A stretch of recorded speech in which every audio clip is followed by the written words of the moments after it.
अहिल्यानगर जिल्ह्यातील खंडाळा गावामधील शेतकऱ्याचा वडिलोपार्जित रस्ता अडवलेला आहे. नेमकं काय सगळी घटना आहे आपण त्यांच्याकडून जाणून घेऊया. काय प्रकार आहे नेमकं सगळं? मी खंडाळा गावची रहिवासी असून आमचा वडिलोपार्जित रस्ता दीपक कारले, श्रीकांत कारले आणि पोपट कारले या इसमांनी बंद केलेला आहे. म्हणजे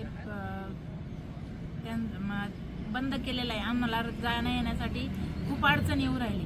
आम्ही त्याला विचारणा केली की तू आमचा रस्ता का बंद केला, तर तो आम्हाला जीवे मारण्याच्या धमक्या देतो. तुम्ही माझे वरपर्यंत आत आहेत, मी पैशाने मोठा आहे, तुम्हाला काय करायचं ते करून घ्या, मी रस्ता खुला करणार नाही.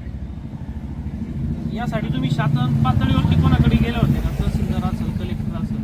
आम्ही तहसीलदार कलेक्टरकडे गेलोत आणि आम्हाला उपोषण पण चालू केलेलं आहे. त्यासाठी आम्ही तहसीलदारने आमच्या बाजूने निकाल पण दिलेला आहे. तर आमचा रस्ता चालू करून मिळावा, पूर्वापार आलेला रस्ता खुला करून मिळावा हीच आमची मागणी आहे. वरपर्यंत हात आहे म्हणजे नेमकं कोणापर्यंत हात आहे? सदरील व्यक्ती कोणत्या राजकीय पक्षाशी संबंधित आहे का? आता ते राजकीय पक्ष कोणता आहे ते नाही आम्हाला माहिती, पण ते जाणून घेऊन ती चौकशी करावी ही आमची इच्छा. आम्हाला न्याय मिळावा. आम्हाला न्याय मिळावा. आपण बघू शकतो की एका महिलेला जिल्हाधिकारी कार्यालयासमोर उपोषणाला बसवावं लागतं. शेतकऱ्याचा वडिलोपार्जित रस्ता अडवला जातो. संबंधित व्यक्ती एका राजकीय पक्षाशी संबंधित आहे असं सांगितलं जातं, पण त्या शेतकऱ्याची हिंमत देखील होत नाही की त्या माणसाचं नाव घ्यायचं, तो कोणत्या पक्षाशी संबंधित.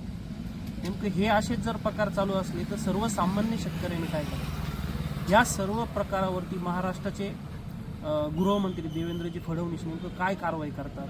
अहिल्यानगरचे जिल्हाधिकारी याच्यावरती काय निर्णय घेतात? याकडे संपूर्ण जिल्ह्याचं लक्ष आहे. प्रसाद घोगरे, अहिल्यानगर.